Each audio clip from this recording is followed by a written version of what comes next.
Hello लोगोफोर, दिनै मोनसे गोदान भिडिअआव नोंथांमोनखौ जोबोर बरायनाय थाबाय। जायफोर फरायसुलि बिथांमोना प्रज्ञान भारती आसनियाव स्कुटिनि थाखाय एप्लाइ खालामदोंमोन, बिदिब्ला बैसोर फरायसा बिथांमोननि थाखाय जोबोर मोजां खौरां बे भिडिअ लानानै फैनाय जादों। नोंथांमोना मिथिखागौ, थांनाय भिडिअआव आं बेनि डिस्ट्रिक्ट वाइज सेलेक्शन जानाय लिस्टखौबो नोंथांमोननो दिन्थिनानै होदोंमोन जे बबे जिल्लायाव सोरनि नाम दङ। जुदि नोंथांमोना बे भिडिअखौ नायाखैब्ला डिस्क्रिप्शनाव बेनि लिंकखौ आं होनानै दोनगोन, नोंथांमोना बेनिफ्रायबो नायनो। नोंथांमोना गोबाव सम नेनायनि उनाव फाइनेलि आसामनि 22,245 अर्थात 22,245 फरायसुलि बिथांमोननो बे स्कुटिखौ आसाम सरकारनिफ्राय मोननो हामारसिगोन।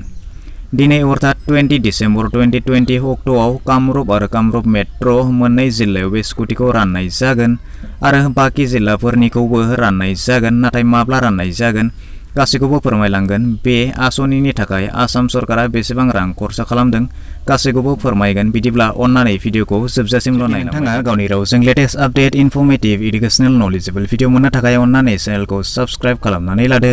भिडिअखौ लाइक खालामाखैब्ला मोनसे लाइक खालामनानै होदो आरो बे भिडिअखौ नोंथांनि लोगो लेवा बाहागिफोरनो हाजासे शेयार खालामनानै हरदो, जाहाथे बयबो बेफोरबायदि फायदाखौ गोरलैयैनो लानो हायो। फरायसुलि बिथांमोननि जौगाथाय आरो सोलोंथाइ बिथिङाव गोजोन सोलायनायनि थाखाय बे बान्थाखौ होनाय जादों। सोलोंथाइ बिथिंखौ नोजोर होनानै 22,245 अर्थात 22,245 फरायसुलि बिथांमोननो डक्टर बानिकान्त काकति रोंगौथि बान्था राननाय प्रज्ञान भारती आसनिनि गेजेरजों 2020 मायथाइयाव जायफोर फरायसुलि बिथांमोना हायार सेकेन्डारिखौ गिबि मासि अर्थात फार्स्ट डिभिजन लानानै उथ्रिसार जानो हादोंमोन, बिथांमोननो फैगौ 20 डिसेम्बर 2020 अर्थात दिनै फुंनि 10 बाजियाव आमिनगाव नमुलि जला पेरेड ग्राउन्ड खुंजानाय मिरुआरि मोनसे मेलनि गेजेरजों स्कुटिखौ होनाय जागोन। बे मेलाव गाहाय आलासि महरै थागोन आसामनि गिबि मन्त्रि सर्बानन्द सन'वाल, सोलोंथाइ मन्त्रि डक्टर हिमन्त बिश्व शर्मा, जौगाथाय मन्त्रि बिथां सिद्धार्थ भट्टाचार्य, भबेश कलिता बिथां, बेबायदिनो रायजोनि गोबां मन्त्रि बिथांमोना बे मेलाव बाहागो लागोन। बे हाबाफारिनि गेजेरजों कामरुप आरो कामरुप मेट्र' जिल्ला मोननैनि फरायसुलि बिथांमोननो बे स्कुटिखौ होनाय जागोन। आसामनि गुबुन गुबुन जिल्लाफोरनि राननाय हाबाफारिखौ फैगौ 2 and 3 जानुवारि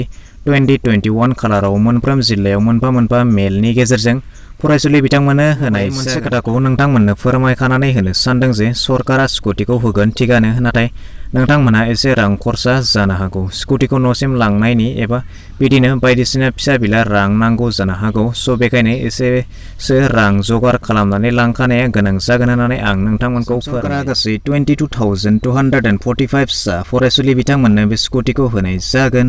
बेनिनो 22,034 टा स्कुटिया जागोन पेट्रलजों सालायग्रा आरो 211 टा स्कुटिया थागोन मोब्लिब एबा कारेन्टजों सालायग्रा।